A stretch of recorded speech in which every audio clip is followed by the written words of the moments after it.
Ilang bisis siya na ginabato, na hapit na siya mapatay.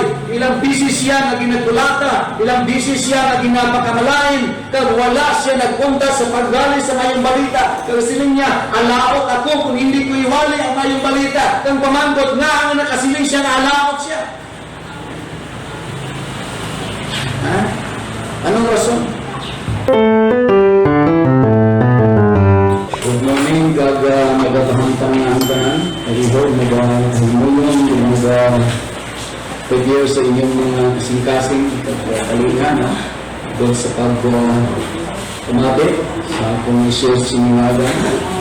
And I hope na makuha ko ng mga importante mga mensahe sa inyong mga kaga. Ang Diyos ngayon, God is good. And all the time, Amen. Praise God. Diyos good maayo all the time. Our topic for today is the good news of salvation. Okay? Ang maayong balita sa kaluwasan. So, ang atong pagatunan kag dapat din na magkaintindi kita o kumahampan naton kung ano hindi maayong balita para sa kaluwasan.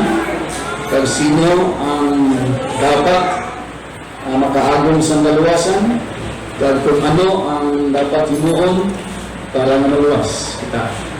Okay? So may ara maayong balita. Amen?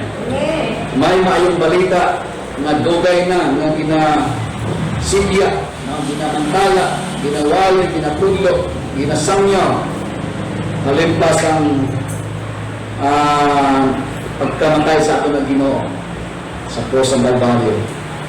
Kag may mga tao na sunod sa sugo sa ato ng Ginoo na dapat isangya, iwali, itudlo o i-share ang maayong na balita. Salamat sa Ginoo sa kadugay na panahon na ini ginawali sa mga nagatungan sini kaya nakaabot diri sa akong lugar. Amen? Ari ang maling balita kadugay na aton ini nga ginakoptan, aton ini nga ginakoptan kag kinabuhi. Salamat sa Ginoo kay paagi sa mayong balita may ara kaluwasan nga dala na atong maangkon. Kamo sa Amen? May dako na dugana na grasya sa aton ng Ginoong Hesus, sa atong Diyos, sa atong pagkahon na atong ginasimba, ginalagaran na din paagi sa mayong balita, dabo kita na mga nabatong na benepisyo. Amin ba? Okay, let's open our Bibles in the book of Romans chapter 1 verse 16. No? Sa Yapon, English ang atong ginagamit na outline, atong pagkasundan. Kag subuman King James Version na version sa Bible ang aton nga ang agon na ginalaban na ginako, no, para sa turon sa tulong sa Ginoo. Okay, patay pa na ang Diyos na pagkamayo sa inyong mga humahuna pagkasing-kasing siningaga. Sino ready? Amen. Sino ang interesado? Sino ang gusto? Amen. Sino ang sa sibuhanan pa nagahinam-hinam? Excited? Amen. I hope na every time na may ara tulog sa Ginoo, excited kita. Pareho sa mga marites. Hindi ba mga marites, excited kayo sila mamati sa mga ginasidya sa mga marites? Ha? Diba? Kung pareho sila kinaiya dali, kung may ara dali nga ilang nabatian nga mga pag-o, mga istorya, pag-o, mga palitabo na gusto nilang may duluhan, hindi ba? Interested kayo sila? Excited kayo silang maminaw? Amen? No? Kaya palapit din sila para mabatihan kung ano ang pag-o naman ng mga events, ano ang mga pag-o naman ng istorya. No? So, hindi man silingon na we will be like them nga may ara sila nga kinaiya na amo ang pagpangita o or excited no, sa mga istorya nga hindi maayo o hindi maayong balita. Pero ang gusto ko na maintindihan natin, kung excited sila na magnagahulat o kung mamati sa mga hindi maayong balita, how much more sa mga nakiintindi na ang maayong balita dapat atong hindi tagaan importansya na dapat atong pamatihan. Amen? Kung may mga tao na excited silang maminaw sa mga hindi maayong na balita, tagluyag man nilang ibalita sa ibang, tungod kay gusto sila na mahimong una, na nakabatik ang una na makashare. Di ba? Amo man ang mga marites, amen? Tama ba? No? Nag-excited kayo sila maminaw sa mga marites, mga di maayong na mga chismes. Kaya gusto nila sila man makaunang magbalita sa ibang. Di ba? Tama ba? No? So, negative na siya. Pero, ang ating sagutan karon positive. Saan kita ang basibig positive? Positive. Ha? Positive, excited sa maayong balita, hindi malain. Hindi bad news, that good news. Or maayong balita nga mahimo kitang excited, nga maminaw, kag dapat man excited kita na mag-share. Kanang kita magsiling share. Hallelujah. Pero sunod pa sa mga observations na ilang 2% among 100% ng mga Christians na nag-share sa pulong sa Ginoo. Siguro, ilang percent? Kasi para sa akin din. Ilang percent? What? Thank you. Gusto niyo ko kanina? Ilang percent nga mga Christians na nag-share sa pulong sa Diyos o kung sa mayang balita, among halimbawa 100% ng mga Christians, only 2% ang nag-share. Ilang percent? 2%.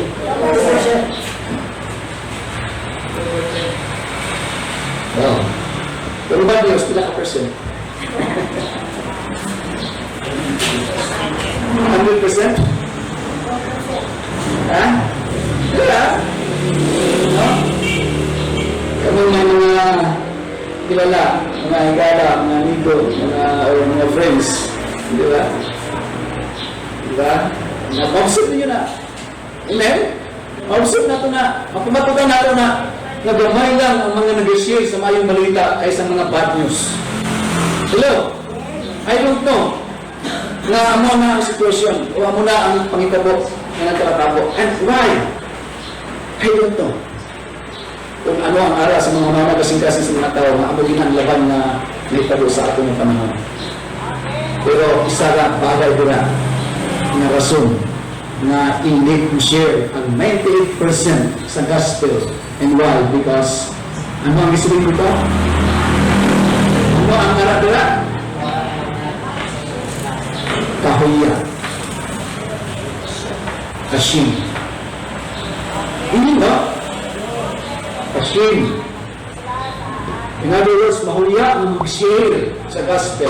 Only 2% ang hindi mahuya mag-share sa gospel.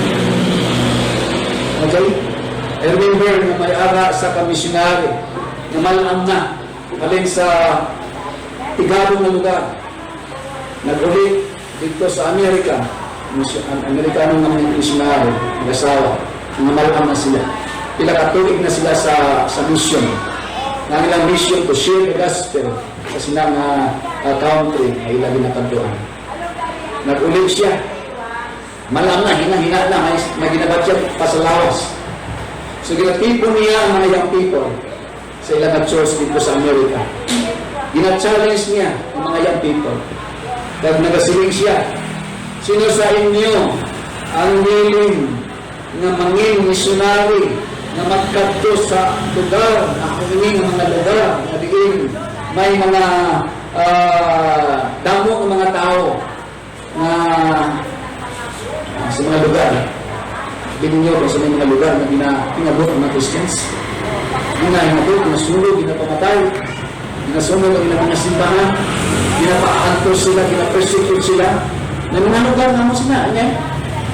So, ginashare niya na ina nga lugar para sa mga Christian hindi safe. So, magkanto kamo dito, magkanto kita dito, mag-mission kita dito, mag-share kita sa gospel dito. So, nag-challenge ang isa ka missionary. Sila, sino sa inyo ang will? Sino sa inyo ang gusto na magkanto sila ng lugar at mag-share sa gospel? Why is isa na nagtindo? Why is interesado? Why is gusto? E nga man, hindi lang kayo nahuya sila, kundi hadlukan sila. Okay? Pero, sila niya, kung why man magkanto, ako nga malaman, ako nga maglaluya na, kung lawas na inabadyan pa, magabalik ako. Sila niya. Kaya naman, para sa iyo, importante gospel. Hello. Importante ba ang gospel? Kamanatong na ninyo, inang gospel na gisili sa Biblia, importante ba ina? So may nag-iman. Ano pinaka-importante? Ina nga gospel na ina. Na dapat i-share. Na dapat itudlo. Dapat di tali mahuya. Ano pinaka-importante? Kung importante man ina, ano pinaka-importante? Nga nga importante ina siya. Diba? Si Paul, na nagasulat sila ng Romans chapter 1 verse 16. Tungkol sa gospel, ginpriso siya, ginahinamot siya, ginabato siya, ginasakit siya because of the gospel. And sa ulahi, napatay siya because of the gospel.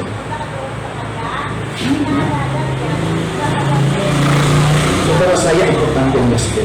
At pinaka-importante ang gospel. Hello? No? So ano sila nila? Romans chapter 1 verse 16. For I am not ashamed of the gospel of Christ, for it is the power of God unto salvation. To everyone that believeth, to the Jew first, and also to the Greek. Okay? Ano ining mga Hudyo? Ano ining mga Griego? Okay? So, si Paul, nagsulat siya, no? Yang minasulatan ng mga Christians na ara sa Roma. Dahil may mga Christians na sa Roma, mga believers of Jesus Christ sa Roma. Kaya nang mabasa natin sa Bible ang Book of Romans 1 to chapter 16. Okay? So ano ang isiling niya? Hindi ko mahuya. Kung sa linggo na, hindi ko mahuya, hindi ko maulaw sa siguhan pa. I am not ashamed. Lo, hindi ako mahuya. Ano ang hindi niya ginagahuya?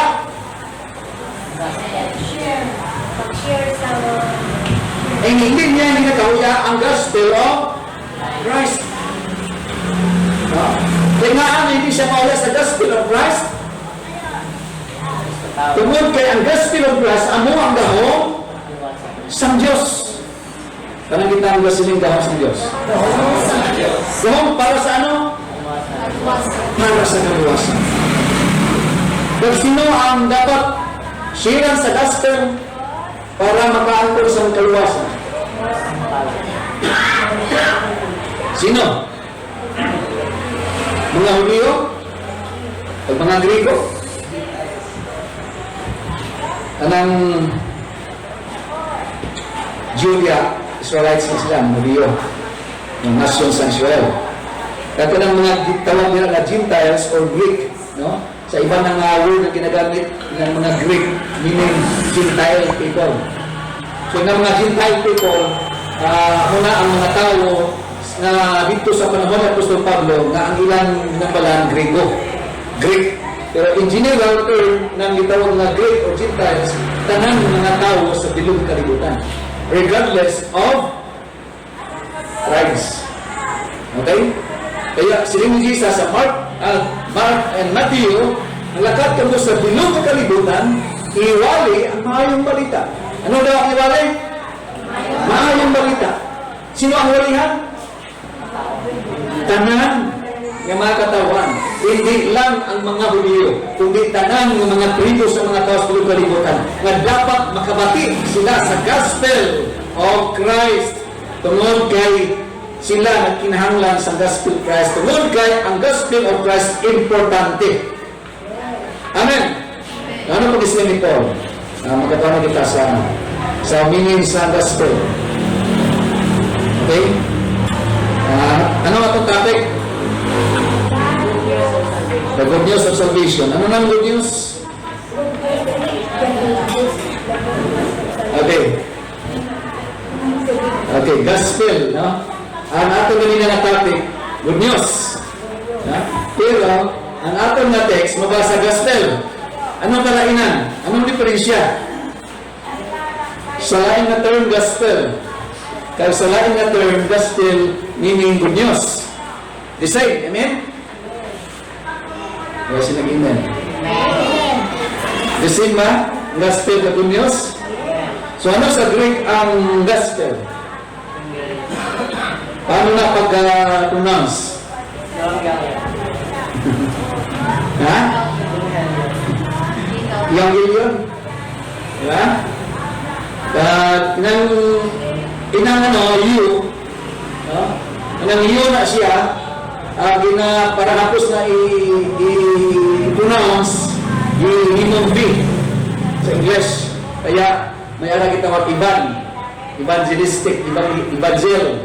Sa muna ang meaning sa Greek ang evangelion or evangel, no? Ang meaning na siya kung taganat sa tulugan ang word nga evangelion meaning good news, maayong balita. Amen. Okay, magkanto kita sa 1 Corinthians chapter 9 verse 16. Ano ang isiling? Basa kita tanan. Unang Korinto 9:16. Okay? Ready? For though I preach the gospel, I have nothing to glory of. Okay? For necessity is laid upon me, yea, woe is unto me, if I preach not the gospel. Okay? Woe unto me, if I preach not the gospel. Ano ang meaning sa woe? Nanagasili siya, woe unto me. Ano ang musilin sa woe? Woe. Woe meaning, no? Kung sa Cebuano, alaot. No? Distress. No? Meaning, makalooy. Nirisi. Woe. Yan ang magapatyag sa hindi manami. Amo nang meaning sa woe. Okay?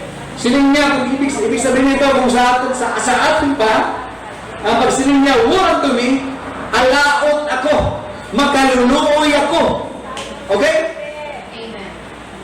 Makaluluoy ako kung hindi ako magwali sa maayong balita. Nga maging makaluluoy siya kung hindi siya magwali sa maayong balita. Akigang siya sa Diyos? Silutan siya sa Diyos? Ha? Timon siya sa Diyos na makaluluoy? Ikaw, Pablo, nga nang wali sa maayong balita? Amo ba na ang silingon? Nga mahimo siya makaluluoy kung hindi siya magwali sa maayong balita? Okay? Kaya, kapangdanan nga nagawali siya sa maayong balita sa atong naging Yesu Kristo, nga bisan pa, damo ng mga tao nga nagakontra sa iya, damo ng mga tao nga nagayagta sa iya, ilang bisis siya nga ginalatigo, ilang bisis siya nga ginabato, nga hapit na siya mapatay, ilang bisis siya nga ginagulata, ilang bisis siya nga ginapakamalain, kag wala siya nagpunta sa paggali sa mayong balita, kag siling niya, alaot ako kung hindi ko iwali ang mayong balita, kang pamangkot nga ang nakasiling siya na alaot siya. Ha? Anong rason? Nasuloy niya, makaluluoy ako kung hindi ko magwali sa mayong balita. Para sa yan, importante na yung balita. Amin ba? Ano na dapat ng balita? Hindi na natin delikado ka. Hello? Ikaw mismo delikado. Kung wala ka na-intindi ka nakahanap sa mayong balita. Kaya kung wala ka na-intindi ka, wala ka nakahanap sa mayong balita, in other words, you don't have salvation. Hello? Kaya ang imong kaluwasan nakabase sa maayong balita. Amen? Amen? Sa to pa, ang tao kung maimpirno siya, wala sa kaintindi sa mayong balita. Wala na nahampan ang mayong balita. Kung ang tao malangit siya, naluwas siya, tungod kaya nakahamog siya, kung nakaintindi sa mayong balita. Amen? Kaya anong silid ni Jesus? Iwali ang mayong balita sa pupos ng kalibutan. Ang mutuo maluwas. Paano ka magtuo sa mayong balita kung wala ka nakahamog, kung wala ka nakaintindi? Meaning wala ka maluwas, wala kang kaluwasan. Amen? Kaya importante, maintindihan natin mahambang mayong balita. Okay? Kaya si Apostol Pablo nagsiling siya, alawat ako kung hindi ko iwali ang mayong balita, nangalawat siya. Tungod kay hindi kaya sa iyang konsensya nga siya naluwas, pero ang iyang mga utod, ang mga katawan, nga aral lapit sa iya, wala maluwas. Amen ba? Musugot ka ba na ikaw na nag-enjoy sa langit, pero ang mahal sa kinabuhi, at kung nagalawi-langoy sa impyerno? Karoon palang kadaan. Nangganyan mo na. Ako, nakaintindi ko sa mayong balita. Ako, sigurado nga mahal kong kaluwasan. Ako, nag-born again ako, pinagis sa mayong balita. Ako, sigurado nga palangit ako. Sigurado nga ako, anak sa Diyos. Panagaturan, kung may anak ka, friends, nga wala pa, makasiguro sa ng kaluwasan, wala kahanap sa mayong balita. Mga katuran, hindi ka ba makonsensya? Amen? Hindi ka ba mag-guilty? Kaya, bisan pa, wala sa Facebook, dapat i-share na ito ang mayong balita sa atong mga profile sa Facebook. I-share na ito ang pulong sa Diyos. Hindi kayo kung ano-ano lang na-share mo dira, ng mga ano pa dira, na walay labot sa kaluwasan, walay labot sa mayong balita. Hello. Yes, hindi po, no, after me, if I preach na sa gospel, makaruluya ko. Hindi ako nag-awi sa mayong balita. Dala-dala ni Apostol Pablo, ang gitawag na kabungaton, ang gitawag na nasa sigwano paghangawa ang matawag natin nga gidala-dala ni Apostol Pablo ang gitawag na tawag sila compassion na naluoy siya sa mga tao without the gospel. Makaluoy ba mga tao na hindi nakamap sa gospel? Makaluoy ba mga tao na wala na wagyan sa gospel? Ang pamangkot nga makaluoy sila. Makaluoy sa kaluwasan.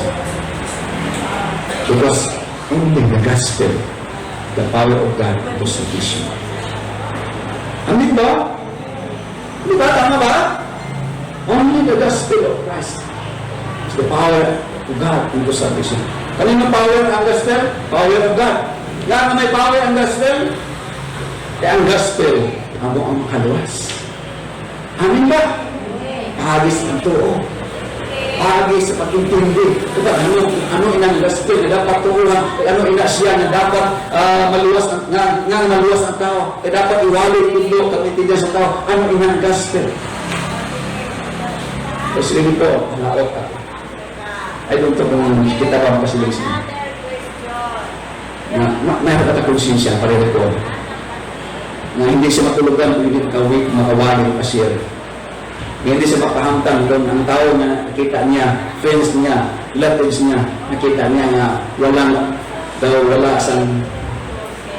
makabati sa gospel. Wala nakaangkot sa kaluwasan.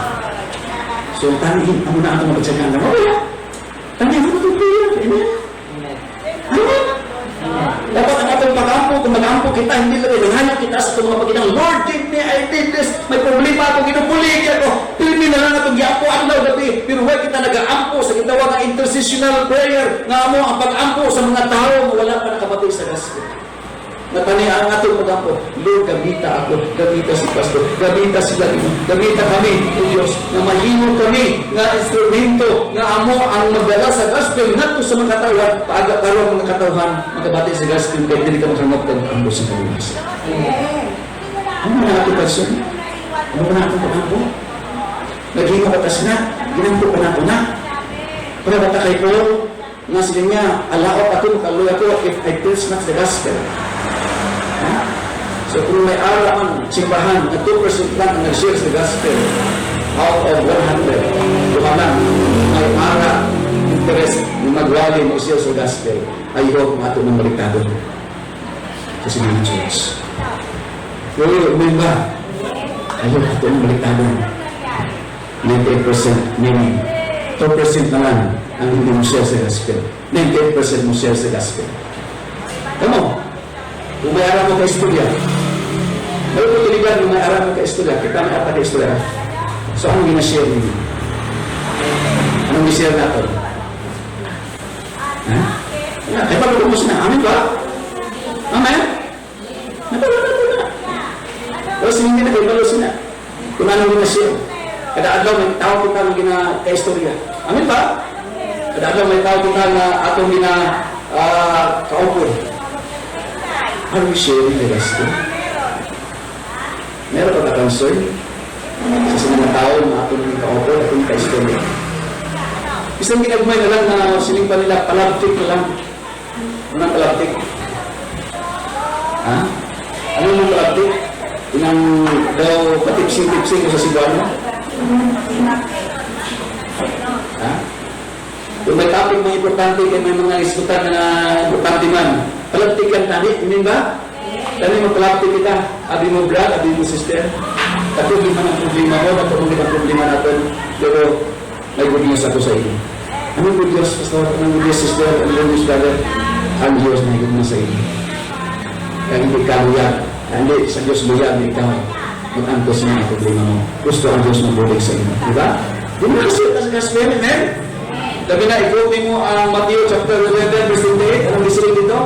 Sabi mo, brother, sister, gisiling ang Ginoo, come unto me, all you that labor and believe in, and I will give you rest. Ang hindi mo lang makasundan sa aking problema, brother, sister. Amen? Kaya ba na may mga tao na ating kahit sugata, mag-share na sila sa problema. Tama ba? Ha? May mga problema na ilang i-share sa aton. Ang iba bisan hindi sila mag-share, nakita mo na may problema sila. Pero wala sing iban yung makahatag sing 100% na solusyon ang ato ng Ginoo Diyos. Amen? Sabi ni Jesus na, that is good news. Di ba, isa na sa good news, na si Jesus, come unto me. Amen ba? Palapit ko sa aton. Ano ang nandun sila na si Jesus Christ, amo ang maghahatag sa aton sa kapapalayan sa aton mga kabugaton. Ito nga problema. Hindi ba, kung isip na ito na si Jesus, ang yung punong amoy na siya, we are sharing Jesus Christ, the gospel na good news. Hello, amen. Hallelujah. Okay, nga, pinanglan din i-share ang gospel, ang may balita. Ano ang rason na dapat i-share din? Ang importante din. Tungod ka ang tanang mga tao kasasala. Okay, Romans chapter 3, verse 23. Anong gisiling? Romans chapter 3, verse 23. Kita niyo ba? Nagagto na? Nabasa niya ba? Anong gisiling sa Ilonggo? Ang Ilonggo na? Dave, ano pag Ilonggo siya? English sabi na? Sa internet, may English dito ang magkakadabang ng English. Copy-paste lang yung ating search internet. Romans chapter 3, verse 23, alam ba tayo? So copy-paste na lang. Hindi na mag-translate. So, ang mga English ang naandang doon nagkinig sa hotline. Pero ano ang Cebuano o Ilonggo sa Romans chapter 3, verse 23? Hindi, kamo mo Cebuano.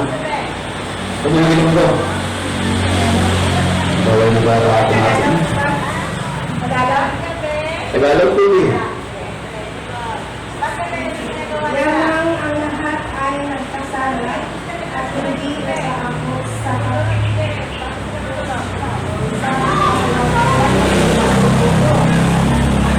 Okay, Tagalog. Yaman, ang lahat ay nakasala.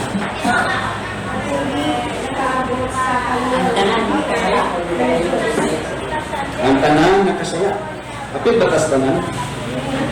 Tanang mangpasok yung kalibutan nakasasala o nakasala? Diba? Tanan nakasala. Hindi ka magsiling nga buotan man ang tao, hindi na kinahanglan sa gospel. Buotan man ang tao, hindi na kinahanglan nga awagihan. Tanan. Amen? So kaya tanan nakasala, hindi sila makalapot sa himaya sa Diyos, kaya nagkinahanglan sila sa kaluwasan. Nagkinahanglan sila sa gospel. Kaya ang gospel na nunod sa atong Ginoong Jesucristo, amo na ang maayong balita nga upamaagi sa Diyos, nga maayong balita, agud nga ang tao mapatawad sa ilang masala. Ano ba? Agud nga ang tao makaanggod sa kaluwasan. Agud nga ang tao makalambot sa Diyos. Kaya kung wala ang gospel, no one will be saved. Wala si isang maluwas without the gospel. Wala. Kaya kita mo silang wala. Wala si isang isa makalambot sa Diyos, makaabot sila sa Diyos, masunod sila sa Diyos kung wala ang gospel. It is the gospel of God na agad ko ang tao mabalik sa Diyos. Kaya siya, kung sa kasalanan na halayo sa Diyos. Amen?